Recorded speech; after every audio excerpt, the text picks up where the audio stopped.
नमस्ते अरुण काका. नमस्ते. तुमचं Shendge agro services एक पल प्रगत शेतीकडे या यूट्यूब चॅनलवर स्वागत आहे. नमस्ते. मला असं आवडेल की तुम्ही एकदा तुमचं ओळख आपल्या शेतकऱ्यांसाठी करून द्यावी. मी अरुण महादेव गाडे, राहणार चांदस, तालुका माडा, जिल्हा सोलापूर.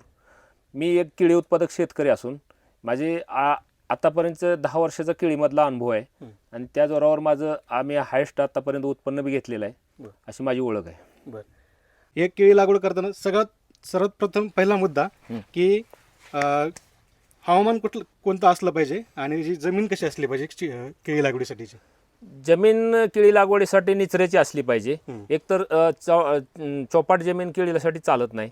एकतर निचरा होणारी, पावसाळ्यात निचरा होणारी जमीन लागते.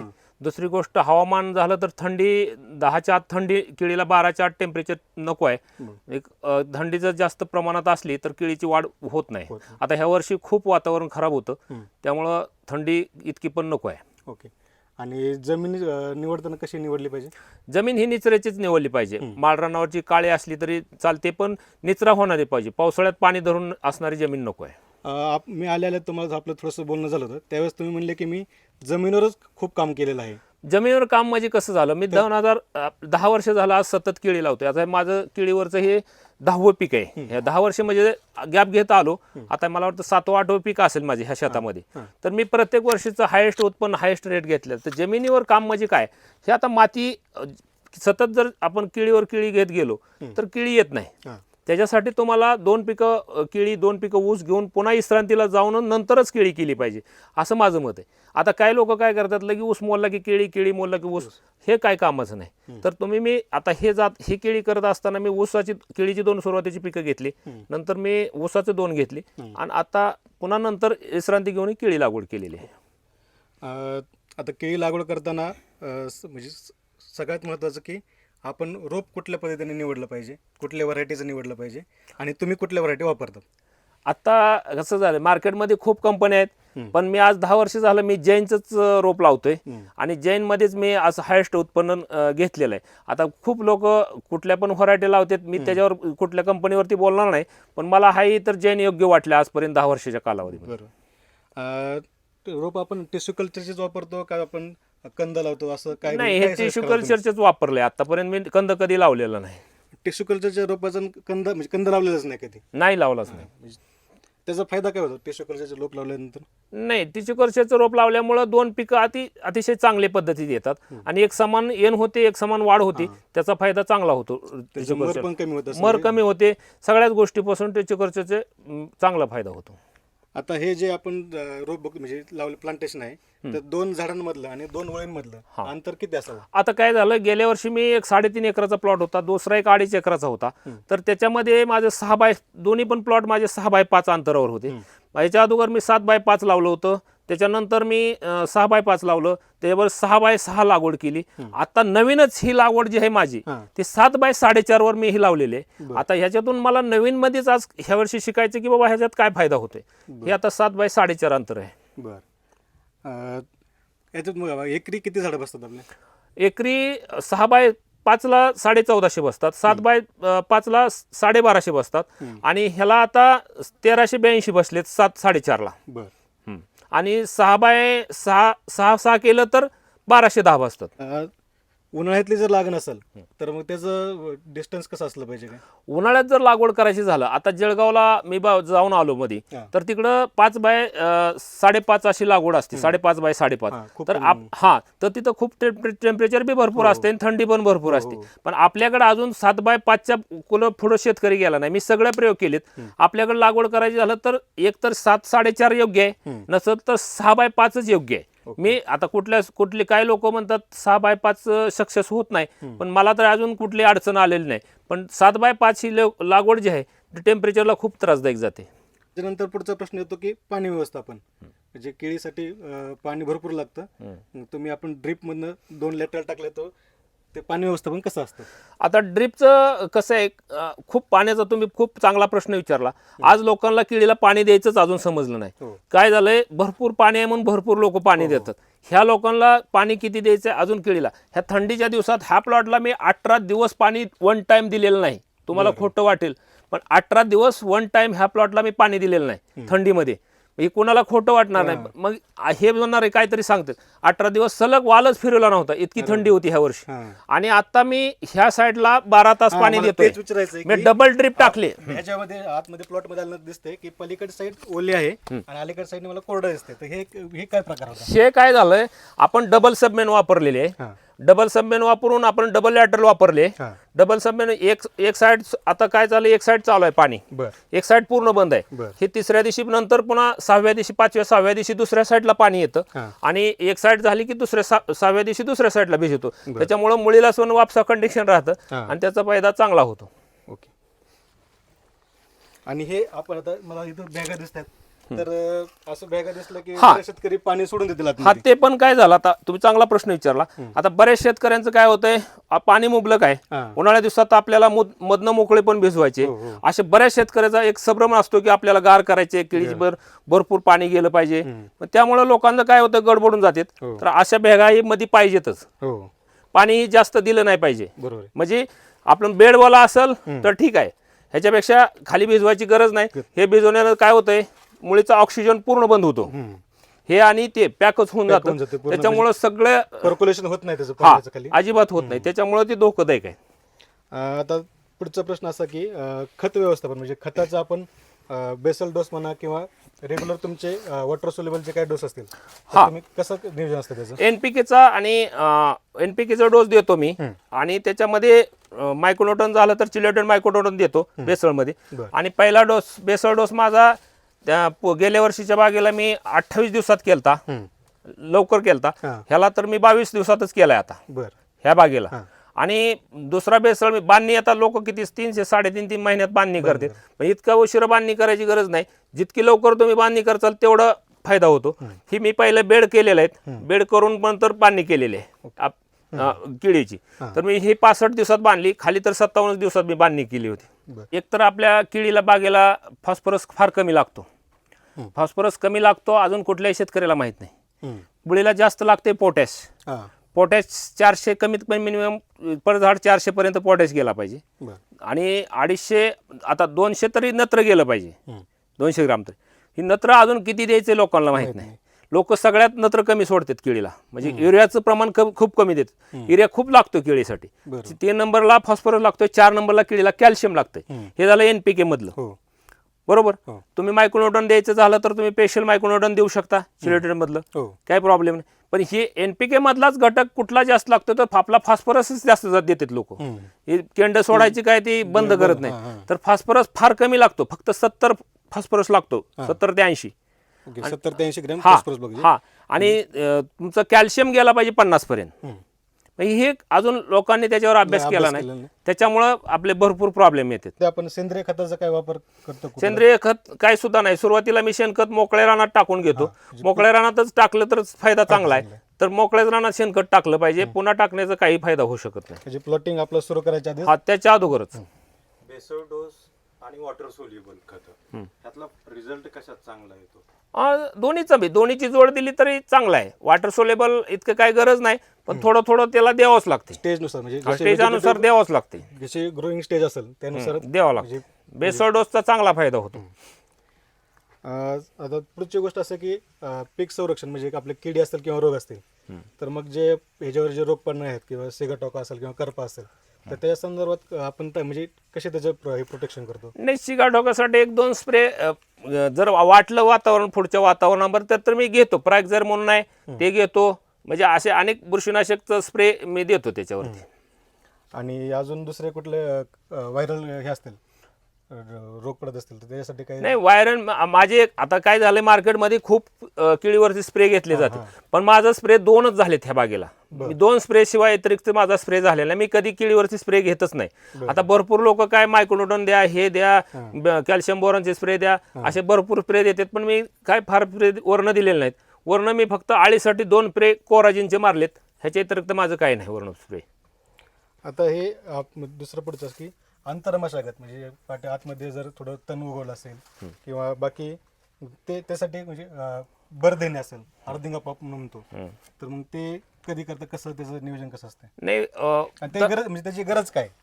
नाही गरज आहेच की तण तर पहिलं म्हणजे माझ्या शेतात तुम्हाला आता आल्यानंतर कुठं आल्यापासून झालं- बघतो की कुठंच तण नाहीये हा. म्हणजे इतका स्वच्छ प्लॉट बघायला भेटणं अवघड आहे. हा मग ते माझं एक तर पहिलं काम म्हणजे तणावरच जास्त आहे. मी रानात कुठल्याही बागेत तुम्हाला तण भेटणार बघायला भेटणार नाही. आणि पहिली गोष्ट तण व्यवस्थित असेल तर तुमचं तणापासून व्यवस्थित केलं पाहिजे. तण नसलंच पाहिजे रानामध्ये तरच तुमची बाग व्यवस्थित येऊ शकते. आणि हे साईड सिकर्स जे आहेत बाळगंधी हे काढण्याचं म्हणजे काय हा, कारण हे येळ्याने कापून घेतो ते कापलंच पाहिजे त्या वाढीच्या अनुसार ते कापून घेतलं पाहिजे. बरं. म्हणजे ते बाकी झाडाची जी वाढ आहे हो त्याच्यासाठी ते चांगलं काढलेलं. स्वच्छ ठेवण्याचं मुख्य कारण काय किंवा फायदा काय त्याचा? नाही आता बाग स्वच्छ का ठेवायची आता ह्यातून पुढे आपल्याला पोटकेरसाठी फिरावं लागतंय. लेबर फिरणार आहे. बाग स्वच्छ नसेल तर चुकाट्याचं भरपूर भीती राहते केळीमध्ये. तर हे स्वच्छच पाहिजे. बाग तुमची स्वच्छ नसेल तर पुढे आपल्याला याच्यामध्ये भरपूर काम करायचं. फुटकेरचं आहे, फणी काढण्याचं आहे, भरपूर स्प्रे टाकायचे. ह्याच्यासाठी आपल्याला बाग स्वच्छच पाहिजे इथून पुढच्या काळात. ब्लड इंजेक्शन करायचं आहे म्हणजे सगळ्या गोष्टी आहेत पुढं. गड पडल्यानंतर आपण जे बॅगिंग करतो त्याला तर ते का गरजेचे म्हणजे का केलीच पाहिजे नाही केली नाही मी आजपर्यंत कधी बॅगिंग केलेलं नाही. आता भरपूर शेतकरी करतात त्याचं मी इतकं काय सांगू शकणार नाही कारण मी आजपर्यंत कधी बॅगिंग केली नाही बागेला. आता केळीचं गड काढणीला आलाय हे कशावरून ओळखायचं आपण? केळीची साईज तुमचं 46 कॅलिबर झाला की तुम्हाला तेवढ्या ह्याच्यामध्ये लगेच लक्षात येतं की हा बाबा काढणीसाठी तयार झालेला आहे. अजून एक सगळ्यात महत्त्वाचं म्हणजे आता आपण केळीच्या खूप मध्ये पाहिलं की रेट कमी पडले किंवा आता एक्सपोर्ट होत नाही तर एक्सपोर्ट केळी करण्यासाठी म्हणजे कोणते उपाय घेतले पाहिजे किंवा त्यासाठी काय काय केलं एक्सपोर्ट केलं तर रेट चांगला भेटतोय तर त्यासाठी काय खबरदारी घेतली? नाही आता 6 महिने झालं मार्केट डाऊन आहे. हो सगळा शेतकरी एकतर मी त्याच्यावर मला व्हिडिओ द्यायची सुद्धा इच्छा नाही. मी बी केळी उत्पादक शेतकरी आहे. हो खूप नुकसान झालेलं आहे शेतकऱ्यांचं. एक तर मला हे आज व्हिडिओ तयार करायचं म्हणजे इतका काय उल्हास वाटत नाही. मी माझ्या पाठीमागं माझे भरपूर पैसे झालेत केळीत पण माझ्या शेतकरी सगळा लॉस मध्ये आता. अगदी बरोबर. त्याच्यामुळं मला त्याच्यामध्ये आनंदच राहिला नाही. मग शासनाचं सुद्धा कुठलाही झालं तरी लोकप्रतिनिधी एखादा बोलत नाही ह्याच्यावर बाबा एवढे रेट पडले एवढा हे झाला. आज 6 महिने झालं केळीचे रेट डाऊन आहेत. मग ह्याच्यावर आवाज उठवला पाहिजे ना शासनाचं. अगदी बरोबर. तरच नाही तर कसं होणार भविष्यात केळी लागवड करणार नाही शेतकरी. लागवड करणार आणि एवढा मोठा खर्च केला तो भरून तरी भरून कसा निघणार. ह्याच्यासाठी आपल्याला भविष्याचा लोकप्रतिनिधी सुद्धा ह्याच्यावर आवाज उठवला पाहिजे.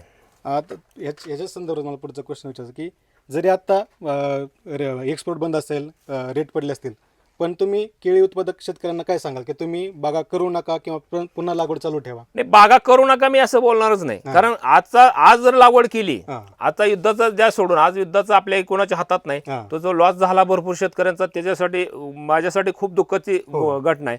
पण हिथून आज जर लागवड केली तर त्याचे निश्चित पुढे पैसे होणार आहेत एवढं मला गॅरंटेड माहिती आहे. आज ज्याला शेतकऱ्याकडे खुल्लं राहणं असेल त्यांनी आजच्या तारखेपासून लागवड करायला काही हरकत नाही. आता हे सर्वात महत्त्वाचं म्हणजे हे सगळं झालं पण सगळं येतं एक ठिकाणी येतं एक अर्थकारण म्हणजे कुठलीही बाग लावताना शेती करताना पैशाचं मॅनेजमेंट सगळ्यात महत्त्वाचं आहे. तर एकरी शेतकऱ्यासाठी किती खर्च येतो बागेला किंवा तुम्हाला आलेला खर्च सांगा? आता कसं झालंय खर्च केला तर उत्पन्न आहे. माझा खर्च असतो मी खोटं बोलणार नाही कारण माझा हा बरेच शेतकरी आता व्हिडिओ बघणार आहेत. मी असं खोटं बोलणारच नाही. मी गेल्या वर्षी माझा खर्च पर झाड म्हणजे पर प्लांट 135 रुपये पर प्लांट खर्च आलाय एका झाडासाठी आणि मी 140 रुपये पर प्लांट करून घेतलेत. 840 रुपये 840 एकाच झाडाकडून घेतलेत आणि 135 रुपये पर झाड खर्च बी केलाय. तर मला गेल्या वर्षी 2 लाख रुपये खर्च झालेला आहे पर एकर आणि मला 11.5 लाखाचं उत्पन्न मिळेल गेल्या वर्षीच्या प्लॉट ड्रिप सोडून ड्रिप म्हणजे धरूनच ड्रिप सोडायचं काय सोडायचं नाही. ड्रिपचा आता कसं करतोय शेतकरी मग ह्या वर्षी ड्रिप केलं तर 50,000 पकडणार तुम्ही 10 रुपये ड्रिपचा खर्च पकडा ना. तुम्ही तुमचं ड्रिप 5 वर्ष चालणार आहे. तुमचं त्याची लाईफ किती आहे त्या पट्टीत तुम्ही त्याचं व्हॅल्युएशन केलं पाहिजे. आता बरेच शेतकरी म्हणणार एक शेणखत एकच वर्ष टाकलं मग त्याचं शेणखताचा खर्च पहिल्या पिकात करून चालणार. हे 4 वर्ष तुम्हाला सतत साथ देणार आहे. ह्या पट्टीत तुमचा खर्च असतोय माझा आणि त्या पट्टीत मी ते सांगतोय तुम्हाला. म्हणजे एक गोष्ट लक्षात घेण्यासारखी मला म्हणजे आवडली अरुण काकांची की त्यांनी एका झाडाला येणारा खर्च सुद्धा काढलेला आहे. हो म्हणजे एका झाडाला किती खर्च होतो मी डिटेल मध्ये दिलेला आणि थोडं हे आपलं मला शेतकरी बांधवांना सांगा वाटेल की थोडं वही पेन असलीच पाहिजे आपल्याकडे, कारण आपण खर्च किती करतो झाड हे पण कळलं पाहिजे आणि त्यातनं आपलं काढायचं उत्पन्न किती हे पण आपल्याला. तर आता जर हे रेट असे बघितले तर मला हे परवडणारच नाही. हा. पण मी आता 20 रुपये मार्केट पकडूनच हे सगळं सध्याचं नियोजन करतोय. नियोजन चालू आहे. पण गेल्या वर्षी मला हायेस्ट मार्केट 31 रुपये भेटले. ओके. आणि आज काय झालं, एवढ्या व्हिडिओच्या माध्यमातून तुमच्या सांगायचे, लोकांना अजून समानताच कळली नाही. केळीत काय समानता असते ही कळली नाही. मला काय म्हणायचे, तुमचं झाड एक लेवल बाग पाहिजे, एक लेवल एन झाली पाहिजे, एक लेवल काढणी झाली पाहिजे. मी गेल्या वर्षीचे प्लॉट आहेत, एक प्लॉट माझा ते जो आहे गेल्या वर्षी सप्टेंबरचा जो होता, ते 20 दिवसामध्ये मी पूर्ण हार्वेस्टिंग केलता, बरं. Start to end. पहिली गाडी ते शेवटची गाडी 20 दिवसामध्ये मी पूर्ण माल बॉक्सचा एक्सपोर्टचा हार्वेस्टिंग केला. आणि दुसरा पण डिसेंबरचा होता, तो 22 दिवसात हार्वेस्टिंग केला. असं बऱ्याच शेतकऱ्यांना हे माहिती पण आहे की केला का नाही ते, मग हे पण महत्वाचं आहे. तर हे का शक्य आहे मला, तुम्ही आता बघू शकता, स्टार्ट टू कडचं झाड बघा, पड्याच्या कडचं पण तुम्ही झाड बघू शकता. तुम्हाला सगळी झाडं समान बघायला मिळतील. हो, ते मी तुम्हाला कुठं पाहिल्यापासून सुद्धा बघतोय की खालीवर बघायला असं मिळणार नाही. एकही झाड नाही हा. की ज्याच्यात कुठं काही कमी जास्त कुठं असेल किंवा तर एखादं मरलंय हे असंही प्रकार नाही. ह्याच्यासाठी पहिला महिना तुम्ही प्रॉपर काम केलं पाहिजे. हो. पहिला महिना मर नाही झाली पाहिजे, पहिल्या महिन्यात किती मर होती हे लक्ष दिलं पाहिजे, एखादं झाड कर कोपरचं जातंय का हे बघितलं पाहिजे. हे लोक अलीकडे बघत नाहीत. 200 300 500 म्हणजे 200 जर झाडं गेली, तुम्हाला सांगतो 200 झाडं पकडा आणि 30 किलोचं मला 29 500ची गेल्या वर्षी सरासरी बसली. हायेस्ट माझा 52 किलोचा निघला. पण हे पण लोकांना फसवतात की माझं एवढं टनीच निघलं. हायेस्ट 42 टन निघलाय माझा गेल्या वर्षी एकरी टन. आणि ह्या क्षेत्रामध्ये 2021ला 45 टन काढलंय मी. आता आपण ज्या शेतामध्ये उभा आहे ह्या शेतामध्ये 45 टन पर एकर घेतलाय. गेल्या वर्षी 42 टन पर एकर घेतलं. म्हणजे पर एकर काम मला हे शक्य आहे घेणं. आणि डिसेंबरचा प्लॉट होता 36 टन पर एकर घेतला. बरोबर. म्हणजे तुमचं ऍव्हरेज जर बघितलं तर ते आवरेज आहे तुमचं. आवरेज काय 40च्या पुढे आहे. तर ह्याची समानता सगळे असल्यामुळं, येन सगळे एक लेवल होत असल्यामुळं आणि वन टाइम माल जात असल्यामुळे मला शक्य आहे. नाही तर 71 टनालाच. पण तसं जर सरासरी काढलं तर 29ची तर सरासरी मला त्या प्लॉटला सरासरी भेटली. आणि त्याच्यातून मला 11,42,000 उत्पन्न झालं. आणि त्यातनं मला प्रॉफिट मिळालंय 9,42,000 निव्वळ प्रॉफिट. हा, एका एकरातून माझा खर्च पर झाड झालता 135 रुपये, पर झाडाकडून मला 840 रुपये मिळाले. किती किलोचा पडला एका? गड हायेस्ट 52 किलोचा होता आणि कमीत कमी सरासरीला मला 29.5 म्हणजे 29.5ची सरासरी बसली. आणि गेल्या वर्षी ह्या प्लॉटमध्ये 2021ला मला 32ची सरासरी बसली होती. पण गेल्या वर्षी वादळामुळं मी वातावरण नसल्यामुळे मी थोडका माल लवकर काढून घेतला होता. आता हे तुम्हाला शक्य होतं की उत्पन्न एकरी तुम्ही 11 लाखाच्या वरती काढलं का, तर ते तुमची जी लागवण्याची पद्धत आहे एक समान सगळी केळी आहे, एकदाच हार्वेस्टिंगला येते, त्याच्यामुळे रेट जो चांगला भेटतो तो सगळ्या बागेला एकसारखा भेटतो, म्हणून ते उत्पन्न निघतं तेवढं. तर शेतकऱ्यांना मला तेच सांगणं की तुम्ही जर ह्या पद्धतीने जर शेती करत राहिला तर नक्कीच तुम्हाला पण नाही सरांसारखे 11 लाख झाले, पण 7-8 लाखापर्यंत तुम्ही जाऊ शकतात. आणि 7-8 लाख एकरी उत्पन्नसुद्धा खूप चांगलं आहे. जे शेतकरी म्हणजे केळी बागेमध्ये आहेत आणि ज्यांना केळी बाग चालू असताना काही अडचण येत असेल तर मी सरांना एक विनंती करतो की तुम्ही तुमचा नंबर सांगावा, जेणेकरून तुम्हाला डायरेक्ट ते कॉन्टॅक्ट करतील आणि डायरेक्ट तुमच्याकडनंच त्यांना सोल्युशन जाईल. ठीक आहे. 91 30 16 75 55. दोन झाडामधलं अंतर 4.5 ते 6 ठेवलेलं 7. तर मग हे पानाचं अंतर कमी झाल्यामुळे सूर्यप्रकाश मिळण्यासाठी काय अडचणी येतात का, किंवा तुम्ही ड्रोनद्वारे फवारणी वगैरे अशी काय घेतलेली आहे का? गरज नाही. याला कसं असते, पोटॅश जर तुमची लेवल गेली आहे तर सूर्यप्रकाश ती करपा येतो म्हणतात लोक. ह्याची पोटॅशवर सगळं अवलंबून आहे. करपा हा पोटॅशवर बऱ्यापैकी कंट्रोल होतो.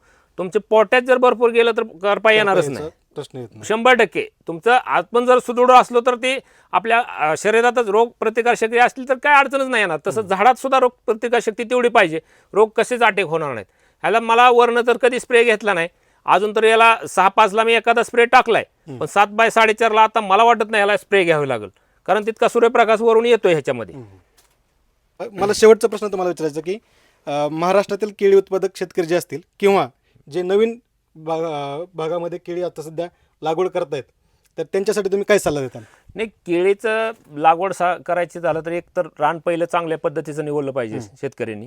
आणि केळीची लागवड करताना आपण केळी लावतोय, आता काय झालंय मी बरेच शेतकरी बघतोय करायचे म्हणून शेती करतात लोक, असं नाही केलं पाहिजे. एक व्यवसाय म्हणून ह्याच्याकडे बघितलं पाहिजे. आपला काहीतरी व्यवसाय आहे आणि व्यवसाय दृष्टीतनं जर ह्याच्याकडे बघितलं तर निश्चित केळीतनं चांगले पैसे मिळतात. पण त्याला लोकांना ते आवड निर्माण झाली पाहिजे तेवढी, आणि ती आवड शेतकऱ्यांनी निर्माण केली पाहिजे आणि शेतीत चांगल्या पद्धतीने लक्ष दिलं पाहिजे.